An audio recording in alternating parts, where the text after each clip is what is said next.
तो बहुत ही खुश मिजाज दिन है परमपिता परमेश्वर की कृपा से। और मैंने जैसे कहा कि तुम्हारा हर शत्रु तुम्हारे अंदर है, वैसे ही जब तुम्हें किसी से प्यार हो जाए और उसको पाने के लिए तुम ईश्वर की खिलाफत करने लग जाओ, तो समझ जाओ कि शैतान तुमसे ये काम करवा रहा है। क्योंकि जब आपको किसी से प्यार हो जाता है, जब आपको किसी से प्यार हो जाता है, किसी से लगाव हो जाता है, और किसी से बहुत लगाव हो जाता है, और आप उससे परमात्मा से भी भिड़ने को तैयार हो जाते हैं, तो समझ जाना कि अब शैतान तुमसे काम करवा रहा है। क्योंकि प्यार में अच्छे संबंध तो बनते ही हैं, लेकिन जब ईश्वर की खिलाफत तुम करने लग जाओ कि भगवान तुमने मुझे दिलाना है वरना मैं तुम्हारे पे भरोसा उठ जाएगा, या तुम्हारी ताकत मुझे कमज़ोर लगेगी, बस समझ जाना कि शैतान तुमसे काम करवा रहा है। तुम्हारे अंदर बैठ के इतनी इच्छाएं पैदा कर रहा है, इतनी ज़्यादा एक्सट्रीम कर रहा है, तुमको एक्सट्रीम पर्सनैलिटी कर रहा है वो। और तुम्हारे साथ साथ तुम्हारे दोस्तों के अंदर बैठ के वो तुम्हारे खिलाफ़ ही साजिशें रच रहा है, तुम्हारे दोस्तों से वो बुलवा रहा है। मैंने इस चीज़ को कल बड़े गौर से समझा और परमपिता परमेश्वर ने मुझे समझाया। कल रात में जब धन्यवाद कर रहा था ईश्वर का, तब मुझे बात समझ में आई, और संगीत सुनते वक्त भी मुझे बात समझ में आई। और मतलब ऐसा लगा कि जैसे कि हाँ, कुछ तो जीवन में यार मैंने हासिल किया है। तो प्रसन्नता तो सदैव रही है जीवन में, लेकिन एक बहुत बड़ी साजिश नाकाम कर दी हमने, शैतान की। डेविल वांट्स मी टू, मेरा दिल तोड़ के वो ईश्वर के खिलाफ मुझे करना चाहता था।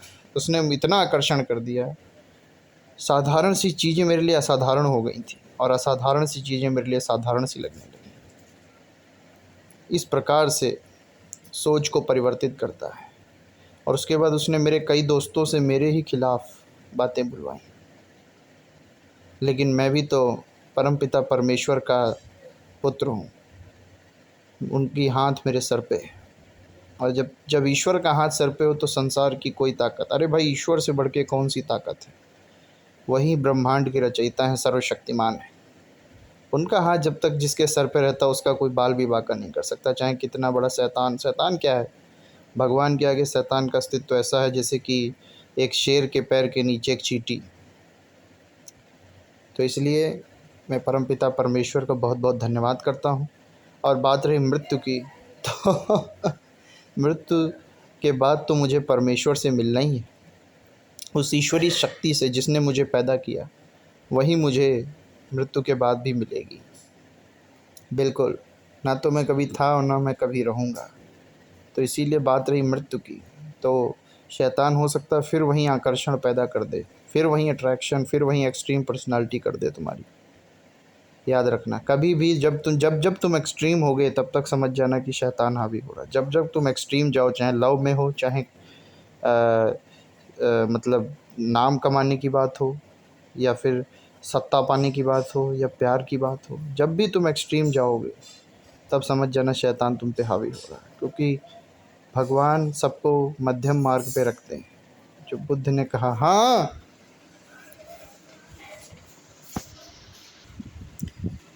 मध्यम मार्ग, मध्यम मार्ग, मध्यम मार्ग। और देखिए हमको लक्ष्मी जी मिल गई कल जो। हाँ लाओ भाई, बस ठीक, थैंक यू, धन्यवाद, थैंक यू सो मच। हम नहा धो चुके हैं, और नहा धो के मस्ती से, ये देखिए मेरा फ़ोन लगा है, कल शाम का मैच भी जीत गए। तो वही मैं कह रहा था, come to the topic again, क्योंकि ये कोई छोटा मोटा टॉपिक नहीं है। जब जब तुम एक्सट्रीम जाना, समझ जाओ शैतान। तुषार ने ऐसे एक दिन कहा कि मुझे भगवान पे विश्वास नहीं, भगवान ने मुझे मेरा प्यार नहीं दिलाया। उस समय मैं समझ गया था कि शैतान तुषार पे हावी हो चुका है। और उनको जब दूसरों में कमियां दिखने लग गई तभी मैं समझ गया कि शैतान हावी हो रहा है। तो मुझे मालूम है कि कब कौन क्या बोल रहा है, और उसके बोलने के पीछे कौन सी ऊर्जा काम कर रही है। ये जीवन ऊर्जाओं का खेल है, और जो ऊर्जाओं को समझ गया फिर उसके लिए जीवन खेल हो जाता है। और वो तभी हो सकता है जब परमपिता परमेश्वर की असीम दया तुम्हारे ऊपर हो। और कोई काम छोटा या बड़ा नहीं है, ये सब दिखावा। लोग दिखाते हैं कि लग्जरी लाइफ जियो, तुम गरीब हो, तुम कमज़ोर हो, तुम लाचार हो, तुम दुर्भाग्यशाली हो। नहीं हो तुम। इस शरीर को सुख दे के कहाँ जाओगे। इस शरीर को सुख दे के इस शरीर को मुर्गा बकरा खिला के कहाँ जाओगे। ये मत सोचो कोई काम छोटा या बड़ा है, चाहे नाली साफ़ करने का हो या एरोप्लेन उड़ाने का, कोई काम छोटा या बड़ा नहीं है मेरे दोस्त। तेरी सोच छोटी या बड़ी हो सकती है। तो परमपिता परमेश्वर की असीम दया से डरना मत, ना मृत्यु से, ना लोगों से, ना समय से।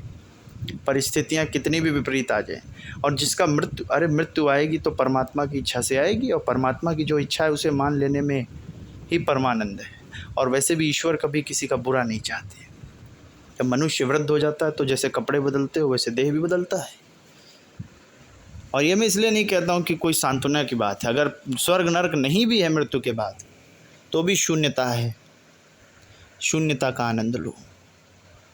जब तुम्हारा डर तब तक है जब तक शैतान चाहेगा, वही तुम्हें डराता है कि मृत्यु के बाद ये होगा वो होगा, तुम भयभीत होते हो, उससे मज़ा आता है।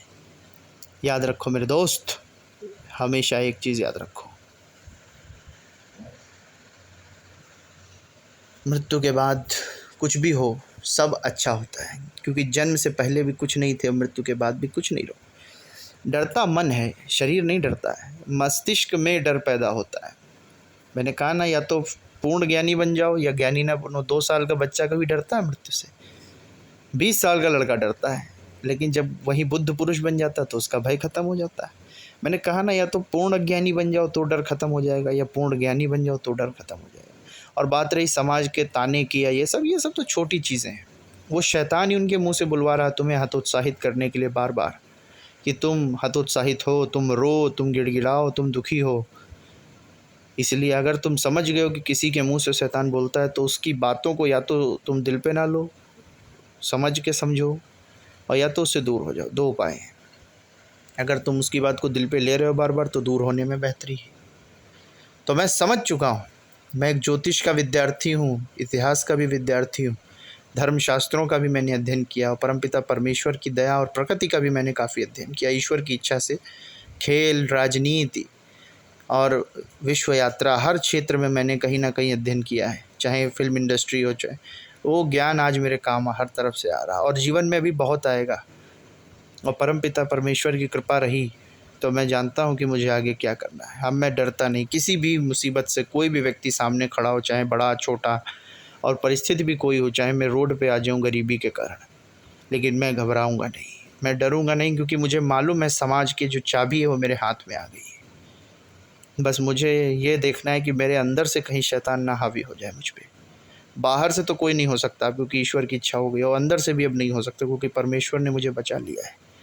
ईश्वरीय सत्ता के जितने करीब रहोगे अपने आचरण से, उतना ही जीवन में ऊंचाई हासिल करोगे। यही समाज की चाबी तुम्हारे हाथ में है दोस्त। अब समाज तुम्हें नहीं, तुम्हें समाज को चलाना है सकारात्मक रूप से, ईश्वरीय इच्छा के अनुसार। याद रखो आशीष मिश्रा, तुम एक खास मनुष्य हो। इसलिए नहीं कि तुम्हें अपना अहंकार में जीना है, नहीं, तुम कुछ भी नहीं हो, लेकिन परमेश्वर की कृपा ने तुम्हें बहुत कुछ बना दिया है। जब तक उनकी दया है तभी तक तुम ऊंचाइयां हासिल कर सकते हो। तुम कुछ नहीं हो, ईश्वर की इच्छा ही सब कुछ करवाती है, ताकत देती है, सत्ता देती है। तो लालू भाई ने हल्का सा किया कि हम गुस्सा हो, लेकिन हमने लालू से कहा भैया लालू कर लिया। हमारा आत्मनियंत्रण ऐसा है कि समझ लो एक मुर्दा पड़ा है और मुर्दे को तुम कह रहे हो।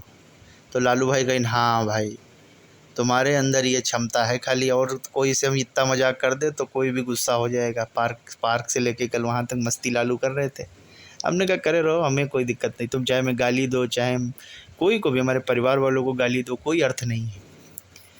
समझ लो एक मुर्दा पड़ा है, उसको तुम गरिया रहे हो सुबह शाम। तो ऐसा है कि हमने कहा हमें जान से मार दो, यही एक उपाय है, और वो तब तक नहीं कर सकते हो जब तक ईश्वर की इच्छा ना हो। तो इसीलिए भैया शांत हो जाओ, वही अच्छा है। तो मैं ईश्वर का बहुत बहुत धन्यवाद करता हूँ। अभी नहा के आया, भगवान को धन्यवाद किया। मैंने कहा प्रभु मैं डरने वाला, भयभीत होने वाला नहीं, मैं आपका पुत्र हूँ, और परिस्थितियाँ कितनी ही विपरीत क्यों ना हो जाए, चारों तरफ से अगर दरवाजे बंद हो जाए ना, मैं ऐसी स्थिति में पड़ जाऊँ कि बस मेरे लिए अब एक ही सहारा बचे, मृत्यु, तो भी मैं घबराऊँगा नहीं, मैं उसे भी हंसते हंसते स्वीकार करूँगा। लेकिन दुखी, परेशान, चिंतित तो घबराऊँगा नहीं। चाहे लोग मेरी बेइज्जती करें, मुझे बेइज्जती का डर नहीं, मुझे परमपिता परमेश्वर कहीं मुझसे नाखुश ना हो जाए, इस बात का डर है। और बाकी लोगों के प्यार की बात रही, तो लोगों ने मुझे इतना प्यार इस जीवन में दिया है कि मैं उनके कर्जे को कभी चुका नहीं पाऊँगा। ईश्वर ने मुझे इतने सुख के दिन दिखाए हैं कि मैं ईश्वर का धन्यवाद 7 जन्मों तक नहीं चुका सकता हूँ। इतना ईश्वर ने मुझे सुख दिया इस जीवन में, इतना लोगों का प्यार दिया है कि मतलब मैं बता नहीं सकता हूँ, अपनी ज़ुबान से बयान नहीं कर सकता। तो मैं परमपिता परमेश्वर की असीम दया से खा रहा हूँ, पी रहा हूँ। देखो ये नोट हमको मिल गए बैठे बैठे, आज तक मिले। हमने कुछ किया? भोलेनाथ ने दिया हमको। इतनी संपत्तियाँ, हमने कुछ किया? कुछ नहीं किया, सब ईश्वर ने दिया। बैठे बैठे मोबाइल में पता नहीं कहाँ कहाँ की फिल्में, कहाँ कहाँ देश घुमाओ। ये क्या? ये सब ईश्वर की इच्छा, और क्या है? ये परमपिता अब कल एक भगवान की इच्छा, अब कल ये सिंह होसन्ना नाम का चैनल है, उसमें काउंट योर ब्लेसिंग्स नाम का एक सॉन्ग था, इतना सुंदर लगा। शाम को मैंने सुना तो मन प्रफुल्लित हो गया एकदम। काउंट योर ब्लेसिंग्स बहुत सुंदर है। सिंह होसाना का मतलब बच्चों का चैनल है, काउंट योर ब्लेसिंग्स, बहुत सुंदर। हा। और अभी तो तुम्हें बहुत कुछ करना है दोस्त, अभी तो पता नहीं कितने खुशी के दिन आने बाकी। अरे एक समझ लो कि 100 खुशी के दिन आएंगे तो 2 दुख के दिन आएंगे, बस इस समझ के, इस रेशियो के हिसाब से चलो। और वो 2 दुख के दिन भी तब आएंगे जब तुम धैर्य और संयम खो दोगे, बस। अगर वो नहीं खोया तो वो भी नहीं। पूरी दुनिया तुम्हारे खिलाफ हो जाए, याद रखना परमपिता परमेश्वर तुम्हारे साथ है, साथ था और साथ रहेगा। तो बस इसी बात पे जय सूर्यदेव महाराज, जय श्री राम, जय सीता मैया, जय हनुमान जी महाराज, जय हो लक्ष्मण जी महाराज, भोले बाबा की जय हो, पार्वती मैया की जय हो, श्री गणेश भगवान की जय हो, लक्ष्मी मैया की जय हो, हमारे पिता गुरु संरक्षक कर्ता धर्ता सब कुछ गुरुदेव बृहस्पति, देवताओं के गुरु और सर्वशक्तिमान जिनको ग्रह का दर्जा मिला, गुरुदेव बृहस्पति जी की सदा ही जय जयकार। जय हो शनिदेव महाराज की जय हो, चंद्रदेव महाराज की जय हो, सेनापति मंगल देव की जय हो, बुद्ध देव की जय हो, शुक्र देव की जय हो। जय हो।